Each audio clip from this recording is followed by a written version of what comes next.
राम राम जी दोस्तों, finally comparison video आ चुकी है हमारे चैनल पर। ये मेरी पहली कंपैरिजन वीडियो है। आज हम बात करेंगे तो ऐसे मोबाइल के बारे में जो अपनी प्राइस रेंज में बेस्ट है। मैं बात कर रहा हूँ ओप्पो और वीवो के बारे में। तो दोस्तों ये जो कंपैरिजन होगा उसका प्राइस मैं बता देता हूँ। ये आपके अंडर 40,000 रुपीज़ में आपको कौन सा बेस्ट मोबाइल मिल सकता है। तो बात करता हूँ वीवो के V60 के बारे में और ओप्पो के रेनो 14 के बारे में। ये दोनों ही बेस्ट माने जाते हैं अपने प्राइस रेंज के अंदर। तो दोस्तों सबसे पहले इनकी प्राइस के बारे में बात करते हैं। जो आपका ओप्पो रेनो 14 आता है ये आपको 8GB 256GB स्टोरेज के साथ मिलता है। ये आपको 38,000 का पड़ता है। तो दोस्तों वीवो V60 आपको 8GB 256GB स्टोरेज आपको 37,000 रुपीज़ का पड़ता है। तो 1,000 रुपये का डिफरेंस है।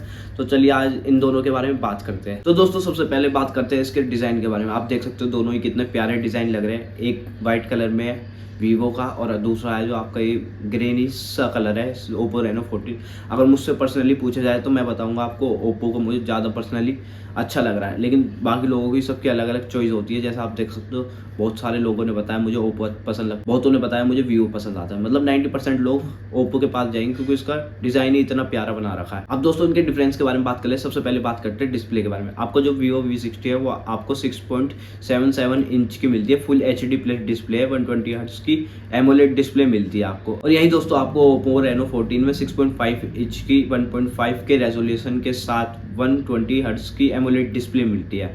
आपकी जो ओप्पो रेनो 14 है ये आपको फ्लैट डिस्प्ले मिलती है और जो आपकी वीवो V60 है ये आपको माइक्रो क्वाड कर्व डिस्प्ले मिलती है। मतलब हल्की सी कर्व्ड है। अगर जिनको गेमिंग करनी है उनके लिए ओप्पो रेनो 14 बेस्ट है। अगर किसी को कर्व मोबाइल चाहिए, थोड़ा प्रीमियम लगना है तो उनके लिए वीवो हो सकता है। दोस्तों बात करें इसके मल्टीमीडिया एक्सपीरियंस के बारे में तो दोनों में आपको सेम मल्टीमीडिया एक्सपीरियंस मिलता है। आपको दोनों के अंदर ही स्टीरियो स्पीकर मिलते हैं। बाद में दोस्तों स्क्रीन भी आपको वीवो V60 की ज़्यादा बड़ी मिलती है। तो अगर आपको मल्टीमीडिया कंज्यूम करना है तो आप उधर जा सकते हो। अगर आपको गेमिंग करनी है तो आप ओप्पो रेनो 14 पे रह सकते हो। अब बात करते हैं बैटरी बैकअप के बारे में। तो आपको जो वीवो V60 है उसमें आपको बैटरी बैकअप मिलता है 6,500 mAh का और साथ में आपको 90 वोट का चार्जर मिलता है। तो यहाँ पर वीवो V60 जीत जाता है क्योंकि ओप्पो रेनो 14 में आपको बस 6,000 mAh की बैटरी मिलती है और साथ में 80 वोट का चार्जर मिलता है। अब इनकी कंपैरिजन करें कि इसमें कितना अंतर आ जाता है। अगर आपका मोबाइल ओप्पो रेनो 14 8 घंटे चलता है तो आपका जो वीवो V60 है वो आपका 8.5 से 9 घंटे के बीच में चलेगा। मतलब सिर्फ 40 से 50 मिनट एक्स्ट्रा चलता है वीवो V60। अब दोस्तों बात कर लेते हैं इनके डिस्प्ले प्रोटेक्शन ग्लास के बारे में। तो आपको जो ओप्पो रेनो 14 में मिलता है वो आपको गोरिल्ला ग्लास 7i मिलता है और जो दूसरा मिलता है वो आपको साइनोट का मिलता है। मतलब दोनों के सेम ही है, इतना कुछ ज़्यादा अंतर नहीं है।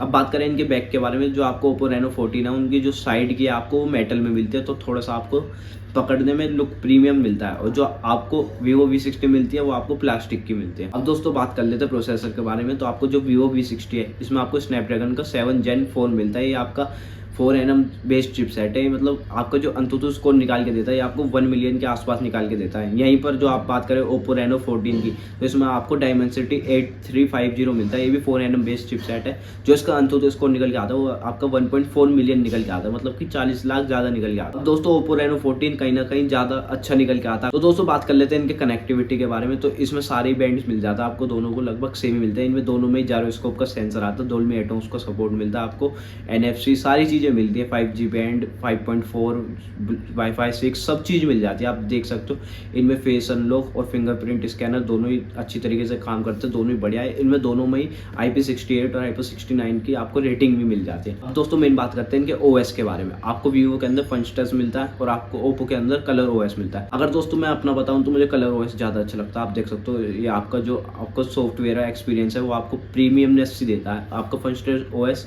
नॉर्मल सही है इसमें, बल्कि बात करें तो आपको कलर OS में ज़्यादा फंक्शन मिलता है आपको एडिट करने के लिए, अगर आपको कस्टमाइज़ करना है कुछ। और वीवो के अंदर आपको वही बेसिक्स चीज़ें मिलती है। तो मेरा पर्सनली तो ओप्पो रेनो 14 के ऊपर जाता है जो आपका कलर OS आता है। बाकी ये आपके ऊपर होता है आपको कौन सी चीज़ कैसे पसंद आती है। तो दोस्तों अब बात करते हैं कैमरा के बारे में। तो आपको पता है ओप्पो रेनो 14 में 50 megapixel plus 15 megapixel plus 8 megapixel मिलता है। यही आपको वीवो में भी यही सेम मिलता है 50 प्लस 50 प्लस 8। तो आप फोटोज़ देख सकते हो मैंने लगा दी है।